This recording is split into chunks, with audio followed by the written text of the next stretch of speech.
Well, guys, MD was supposed to go out today and have some fun. Actually, run first GP or multi-GP, whatever you call that thing.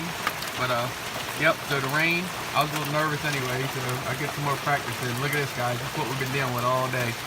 And it was supposed to be in Denton, Maryland, where we're going to go and have fun. Me, Josh, and E-Drone. I'm not sure if Joe was going to be there, but my son Russell is going to be with us, and this is what we're dealing with. Just keep dropping out.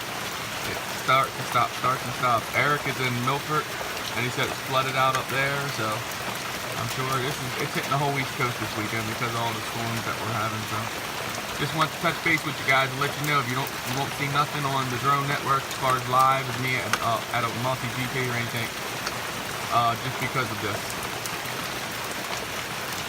So yeah, guys, hope it's wherever you're at, you got some sun, get them birds up and fly for us. Deuces.